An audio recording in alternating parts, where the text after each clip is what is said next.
Hello, everyone, and welcome to Pop Culture Spread, our fun weekly movie and a streaming news show. Let's talk big news, Jace.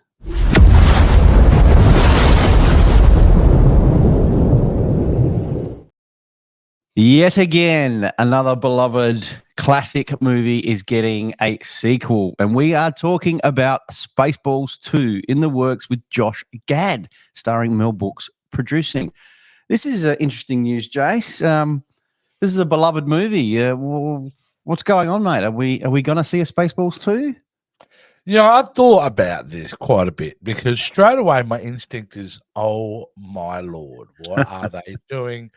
Josh Gad, he may be hilarious to some people.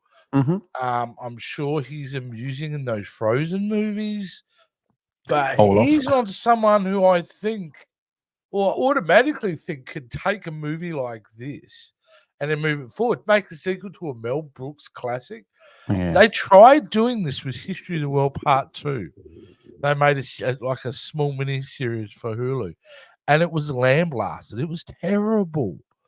Why are they doing this? All they're doing is besmirching a classic. But it's big news. It's made global headlines, this story, Rick.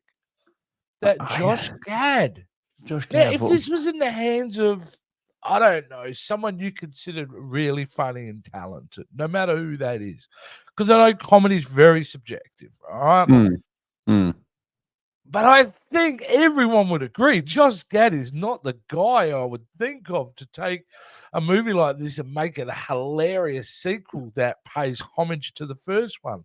Now, the idea of it, although it feels like a sellout, there is something kind of interesting to say if these movies have anything interesting to say. Like Spaceballs was a commentary about the 80s and blockbuster movies and materialism, and that's what it was a commentary on, done with comedy. I could see there are ways to go doing a sequel about the current Star Wars films and the current world we live in, but not by him. And I don't want to see it. I honestly just don't want to see it. I'm tired at this point of us dragging up material that is 35, 40 years old and trying to give it a sequel, because there have been way more failures than successes at this point. I think it's a complete waste of time. But, yeah. I mean, what Mel Brooks is something to do with it? Does that give it a little bit of confidence? Or is he just Mel like... Brooks is a legend, right? He's a legend. But yeah. I think he's in his 90s now, dude. And he came out years ago and going, screw it, up at the end of my life. Yeah, I'm going to make as much money out of all the movies that I could. And he's been doing that for 20 years with his musicals. You know what I mean? The Producers was the start of it. Then he did Young Frankenstein, like Broadway. Look, he's trying to, I'm sure, just make sure his grandkids get a lot more out of in the will. But I don't know. Doesn't excite me at all. And I don't think Josh Gad, what's he going to play? Who's he going to play? The only character I think he could play would be John Candy's character, Barf. Exactly. That's it. Barf. That's the only one I can think of. Barf or something, you know what I mean? Would be it, you know what I mean? But that's not enough to sustain a movie. No. No. I don't know. I'm not looking forward to it. It's just a shame that in this time of Hollywood, we were desperate to keep it alive. This is the stuff we're getting dealt with. Not good. This is what Hollywood keeps doing. They keep doing sequels and because they don't know what else to remakes do. And they got no originality anymore. They're too scared to make original content. So yeah, I don't think it's going to work. But who knows? We'll keep an eye on it. All right, Jace. What's in other news?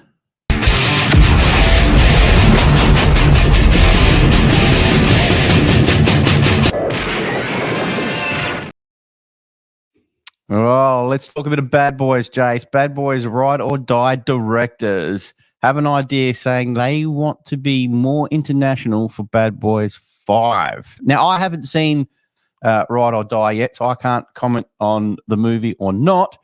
But judging by its success, and Sony are making a lot of money, this is a pretty good idea, I think, with the franchise. What's your thoughts on it? Well, there you go. I mean, yeah, it is a good idea. This is a good idea to go international. I haven't seen number 4 either. I really enjoyed number 3 quite a lot. I thought it was a very strong movie, and was looking forward to see number 4. I think it's already been out in cinemas now. Yes. So, yeah, I mean, it's a smart way to go. And gee, if you're Will Smith, are you not thankful or what? Because this is the movie he's going, slap what? What did he do? No, mate, this is Mike Lowry. You know, that's all anyone cares about. And it's a very smart move on his part for this to be the movie he comes back into Hollywood with. It's a Bad Boys movie. So, yes, it's making a ton of money. I think it was 227 million globally at this point, which now tips the franchise to be an over $1 billion franchise, which is a big deal over its movies. So, because these things are not the most expensive movies to make, they have decent budgets, but not like superhero film budgets. That's for sure. So with the world we live in at the moment, with streaming and all the stuff that's going on in the movies, this got people in the cinemas by the looks of it with the numbers. It did. It did. And it's been a rough year because there's not many movies out that people are going to see. Like right now, if you wanted to go to the movies right as we speak, as we're recording this, the only decent option would be that's new is Inside Out 2. And doesn't really want I don't know if I would go to the cinema and see that, just because, you know what I mean? My kids are like 27 and 23, you know? I'm not gonna take the kids to go and see Inside Out 2. So yeah, that's it. You know, Bad Boys 5 at least has been a little bit of a counter programming for that. Because honestly, there's nothing else coming out that is of any note as far as I'm concerned until really Twisters, slightly interested in Twisters. But besides that, it's all Deadpool and Wolverine, isn't it? Yeah, that's the one that's going to make it break out. I'm actually really happy for Bad Boys franchise that it's going to be moving on and it's doing well, because they are really fun movies. I enjoy watching them. Yeah, but nothing official has been coming out yet about Bad Boys 5, but I'm sure they will. And it's a done deal already. It's made its money. It's a done deal. It's, of course, if Will and Martin are on board and the box office has done well, the studio wouldn't be able to sign those checks quick enough.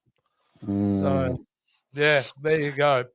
All right, mate. Let's get into another franchise, which, Jesus, this thing should be buried long ago. And we keep talking about it. And we spoke about it on our last show. We're going to talk about some Blade news. And that is Mahershala Ali increasingly frustrated by the lengthy development. Now, if I was him and Marvel, they should just can this movie. This is it. Just get rid of it. I'm sick and tired of hearing it. They had the announcement in 2019. Like, this is ridiculous. Going to be a Bilall movie. 5 years this has been in development, and they can't nut it out. We've spoken about loss of writers. We've spoken about loss of directors. And, you know, Marshall's lawyers come out saying, like, this is unheard of to do something like this. What's he hanging on to? Is he just like, he can't be in contract. I think he would have been signed for a contract, and there would be a date that it would be past this date. We haven't made the film. You'll let go, but that could be 10 years. Yeah, you know, I don't know what kind of contract. But yeah, I guess coming from his point, he probably could be, getting cast in other movies and making other movies, but he's being held here doing this. But it's had some really interesting iterations where apparently one script had it set in the 1920s. Right. Yeah, so it was going to be set in the 1920s, and then no, they wanted to make it modern day, which means a completely other kind of rewrite because they want to bring him into the MCU. Yeah, and it's just gotten messier and messier and messier. What we're watching is an inevitable death of this movie. I don't know how you get this movie done, and the continued financial investment, there is no evidence at all, even based on Wesley Snipes' run, this franchise will pay off in return. Like the return on investment on a Blade movie is not that large. So the more you spend time developing this thing, the more the movie has to make box office wise to even be considered breaking even or profit. Makes this a situation where they're almost at the point, if they don't pull the plug, they're past the point of no return, where they just it'll be like The Flash, when that movie ended up costing $300 million to make because of all the delays and issues. So yeah, it's turning to be an absolute disaster for Marvel. Kevin Feige needs to pull the pin, do public apologies for Mahershala Ali. Just say we tried our very best to make something work. We couldn't do it, and we can't hold him back any longer in his career going forward, and pay him out the money. That's what needs to happen, Rick. If they greenlight this movie and it goes ahead and they do it, who is really going to be excited to go see it? It's not going to draw people into the cinemas because of all the issues that it's had. And if you're going to do it right, it's rated R, right? Which almost, correct, of course, limits your audience even more.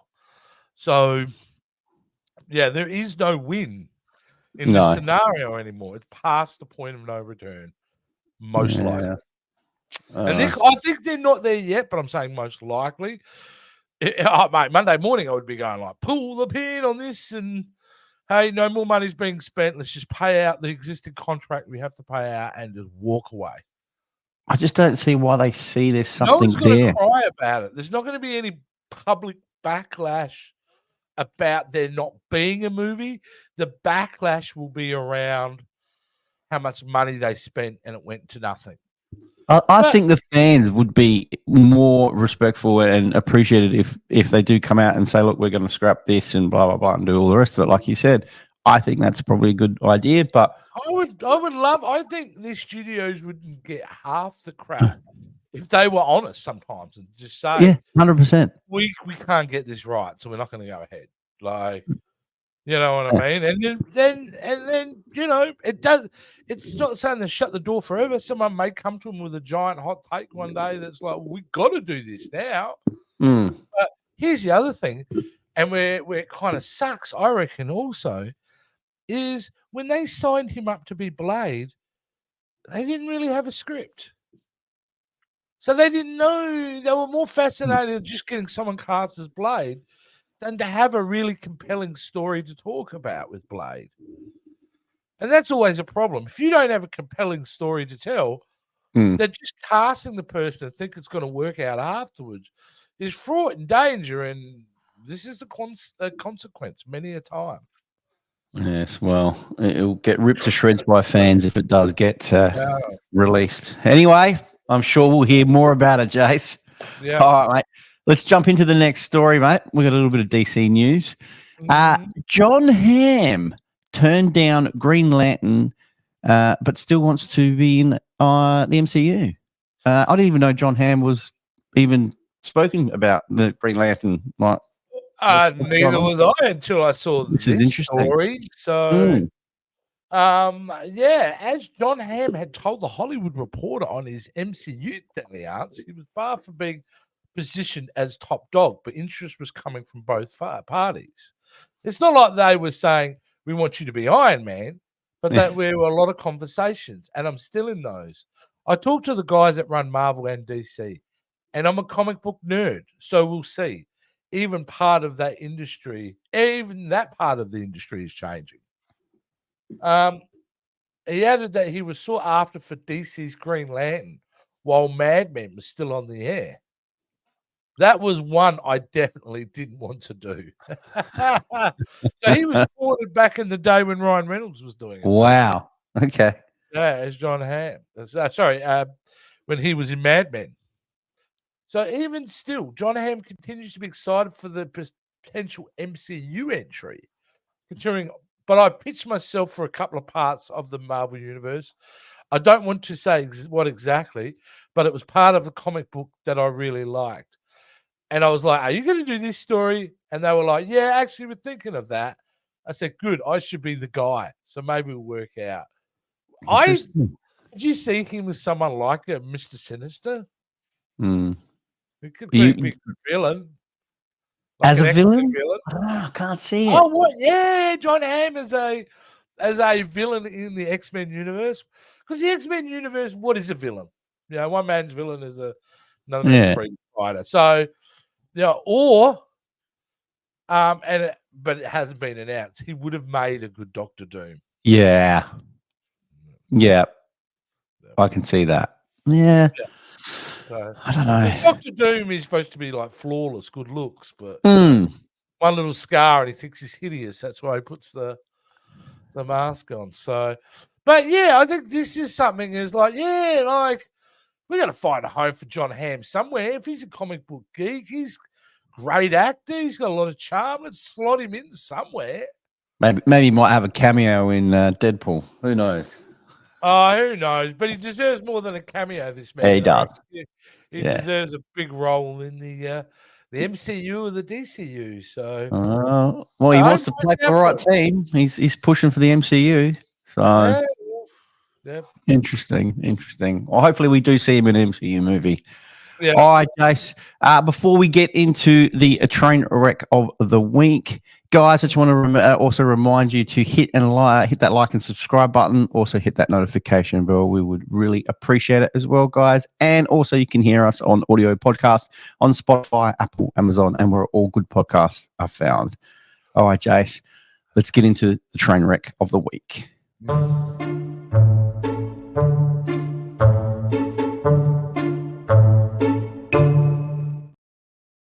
All right, Jace, who's crashed the train? Oh, my Prime Video ads this week.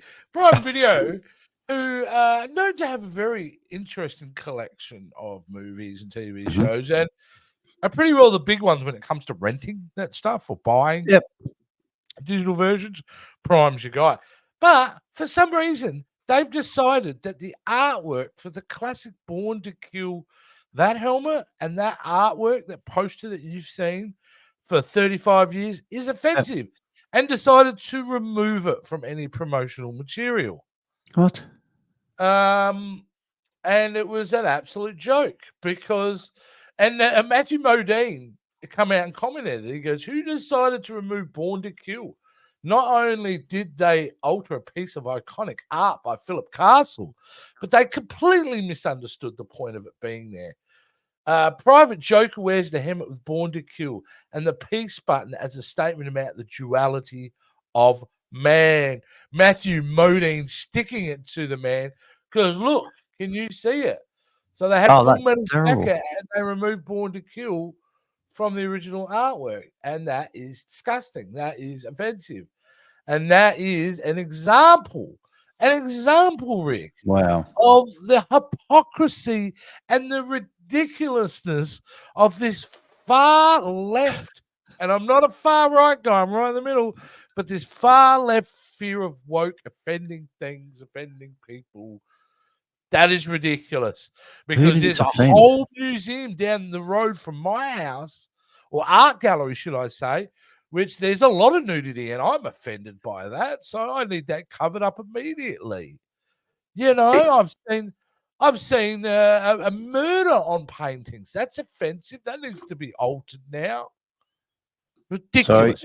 It's absolutely ridiculous. 100%. Where do you cross the line? So there you go. You got the statue of David, one of the most famous statues ever. Are you going to cover that up?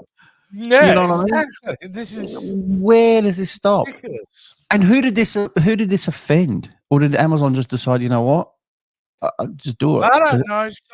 Someone's got hired in a position where someone has made a decision somewhere that is around their own political ideology and not around that. I mean, like I said, you're straight away you're altering iconic artwork done by Philip Castle. That is the main sin right there. You're touching another artist's work. You should have, if you didn't want Born to Kill to be on there, then remove the entire image and put a screenshot of the movie in there.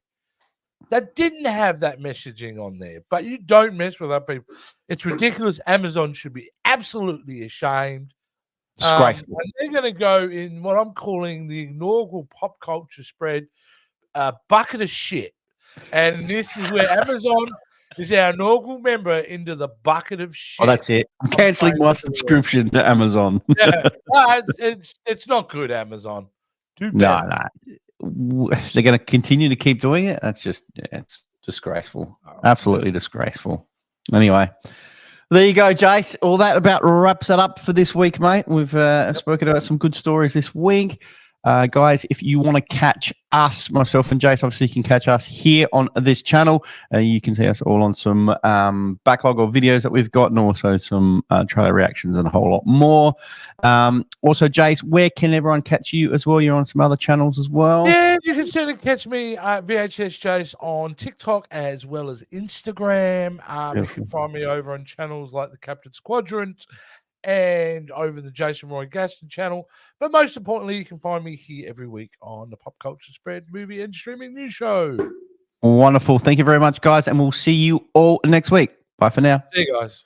Thanks for watching. If you could do us a massive favor and hit that like, subscribe, and notification bell. Also, come and check out us on all our social media accounts and keep up to date. And if you're looking for some clothing, you're needing some merch, we've got you covered at the Pop Culture Spread store.